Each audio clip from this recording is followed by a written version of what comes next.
Jake Paul's California mansion has been raided by the FBI, multiple news organizations report. You can see in this aerial footage agents in uniform outside his home in Calabasas.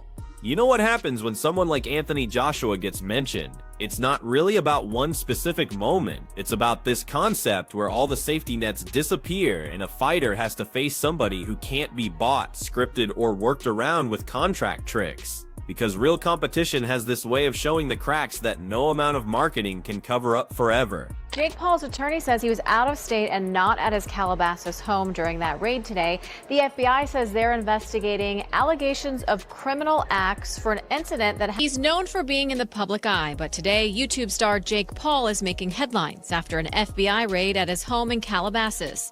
Sky 5 was over the scene Wednesday morning as federal agents entered Paul's home in a gated community off Mulholland Highway. 24 feds, some in tactical gear, could be seen carrying evidence from the property, including several firearms. After the search, a SWAT team was seen leaving in a procession of law enforcement vehicles.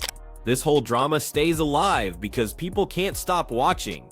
Every time someone makes an accusation, there's another video, another interview, someone denying it, and then someone else breaking it all down. It becomes this cycle where the questions turn into entertainment, and the controversy itself becomes what everyone's really selling. And from a content perspective, this thing works because it mixes fear with scandal, throws in some authority figures, and keeps everything unresolved. The audience keeps coming back because they think the next piece of information might finally prove what they already believe, or completely destroy everything they thought they knew. Right, because of the weight differences, the weight difference in there. I only know one man that'll do the weight difference like that, and that's the Bronze Bomber. You know, for me, in my opinion, I think it's scripted a little bit because, you know, of the weight difference, and you know, Joshua is a former, you know, champion. And also, you know, he's current, he's active, you know, and this is going to be the first time that we see Paul, you know, fighting an active fighter. You know what I mean? We seen the Mike Tyson, that was all fun, that was cute, you know what I'm saying? It's fun and games and stuff, but now you're dealing with a real professional.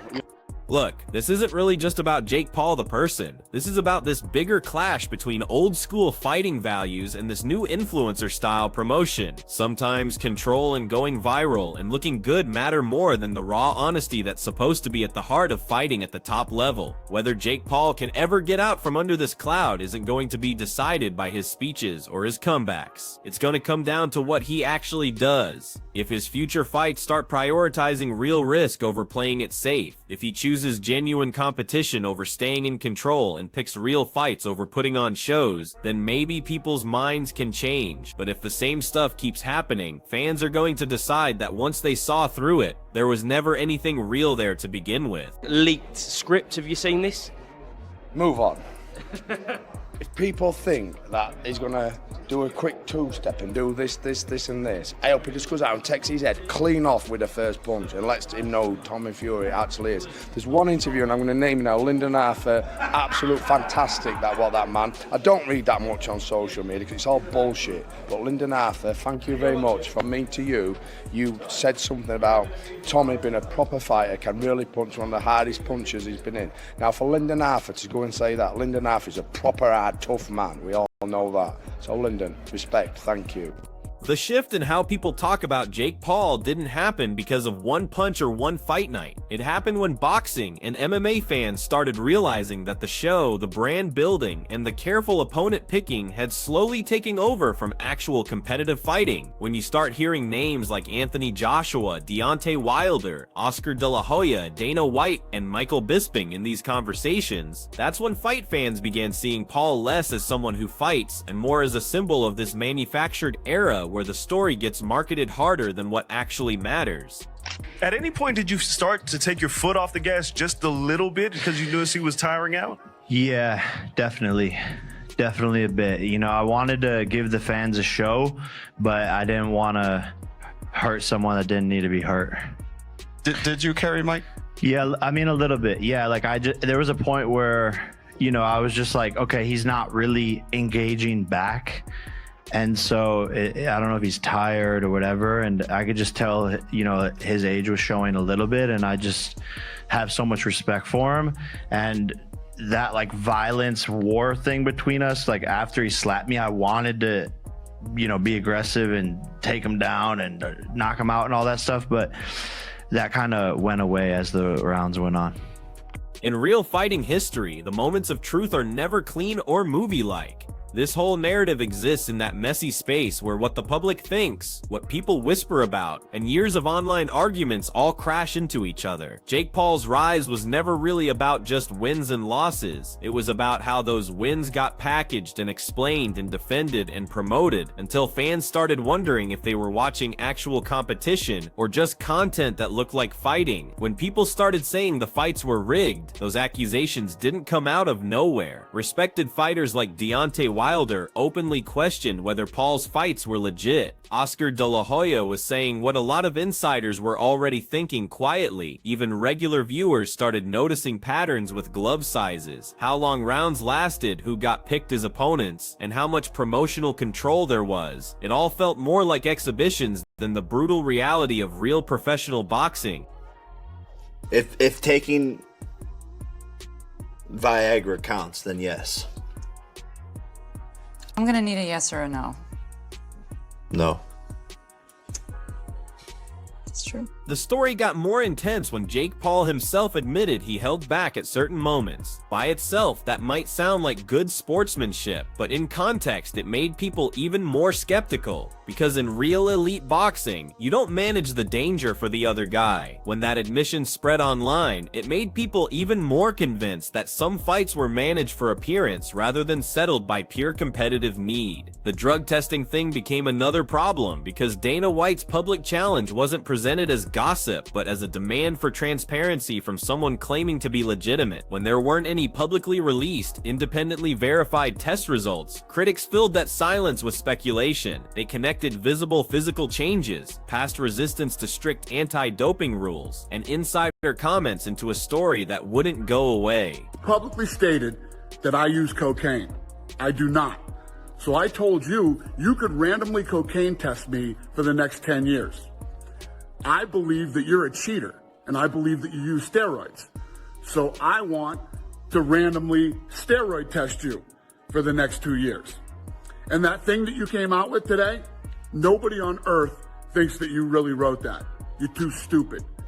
Medical experts, social media breakdowns, and commentary from people like Dillon Danis kept adding fuel. Not because accusations by themselves proved anything, but because all these voices together created this atmosphere where denying everything felt weaker than just being open about it. Every time documentation got refused, fans saw it as another unanswered question added to an already long list.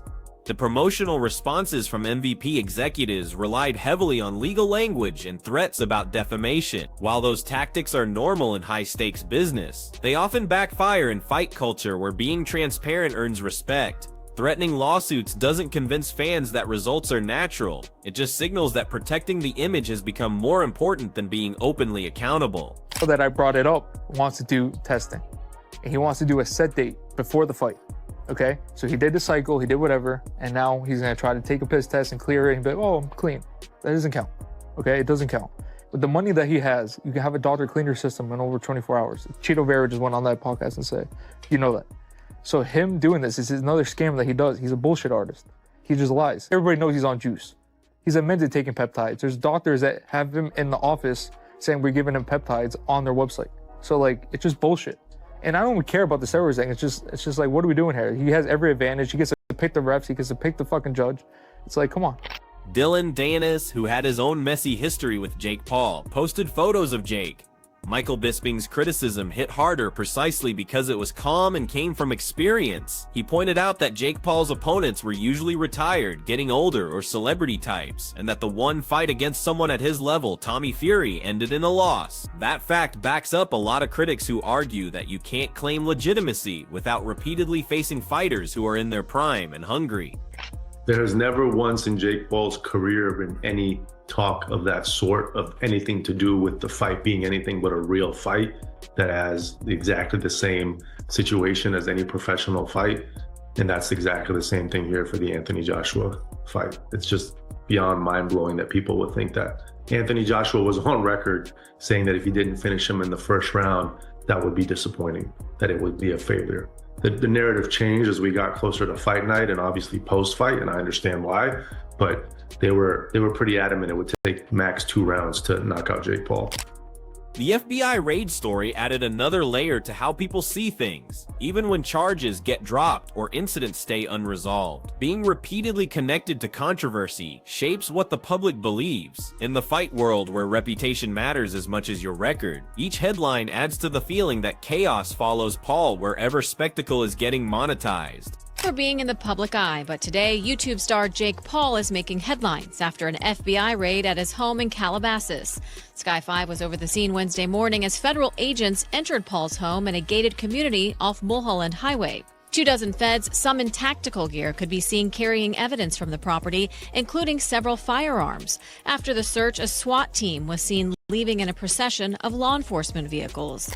The main argument isn't that every fight was fake or every accusation was true. It's that the whole structure around Jake Paul's boxing career seems carefully engineered, from opponent choice to how everything gets promoted. This creates an environment where fans feel like they're being manipulated into believing in authenticity without being given the evidence that normally earns that belief. The legal process might drag on, but for Anthony Joshua, healing doesn't follow court schedules. Grief moves in unpredictable ways, and even if justice gets pursued, no ruling can bring back what was lost or rewind the moment when everything changed. Gerald Miller's emotional response adds another dimension, showing that even strained relationships dissolve when faced with death, because tragedy reminds people that rivalry is temporary, but empathy is instinctive when the stakes become undeniably human. Fans watching this play out have to confront their own part in it, because clicks and comments and outrage feed narratives that can make pain worse.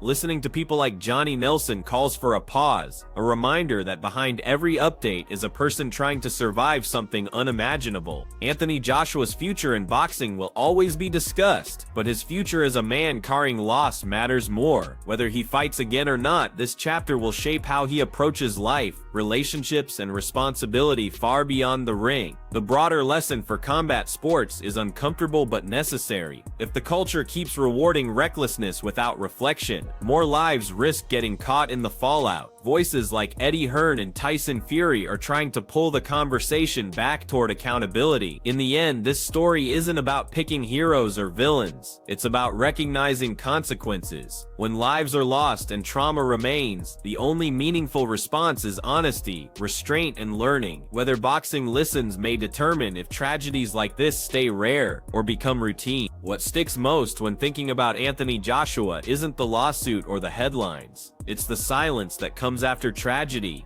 When the noise fades and cameras turn away, a man is left replaying moments he can't change. No advice from Eddie Hearn or sympathy from Tyson Fury can fully prepare him for the long nights where memory becomes the loudest opponent he's ever faced. It's easy for fans to reduce this situation to taking sides, picking Anthony Joshua or Jake Paul like a fight prediction. But real life doesn't work on scorecards. People like Johnny Nelson keep reminding everyone that grief doesn't care about internet debates because losing people is permanent and doesn't care about opinion. From a human angle, Eddie Hearn's attitude feels less like management and more like protection. When someone you've worked with for years almost loses everything in seconds, being professional turns into something protected. His direct tone suggests a man trying to shield Anthony Joshua from being consumed by a system that moves on too quickly. Tyson Fury's reaction hits home because he understands chaos intimately, knowing how fast stories can flip from victory to disaster. When he talks about families and loved ones, it feels like a warning to the entire fight community that the tough guy act they sell can never replace the fragility they live with every day. The voices of Duke McKenzie and Johnny Nelson matter because they represent experience rather than height. When they criticize Jake Paul, it feels grounded and concerned for a sport they love. Frustrated by a culture where spectacle sometimes moves faster than responsibility, leaving people exposed to consequences they never agreed to. Anthony Joshua surviving while sitting in the back seat is a detail that carries unbearable weight because survival can feel like punishment when it comes with loss. That knowledge alone can reshape someone's identity, turning confidence into caution and ambition into reflection almost overnight. For Jake Paul, being named in this story might become a defining moment, not because of court results, but because perception hardens quickly. Once the public connects your name with recklessness and tragedy, reversing that image requires humility and accountability that fame doesn't naturally teach. What disturbs many fans is how quickly celebration turned into mourning. One moment Anthony Joshua was dominating headlines for athletic reasons, and the next he was fighting for emotional survival, proving how thin the line really is between victory and devastation in the lives of elite athletes. Carl Frosch's frustration echoes a broader exhaustion within boxing, where many feel the sport is being pulled between legacy and spectacle. This incident forces uncomfortable questions about how far entertainment can go before it collides with reality in ways that can't be undone.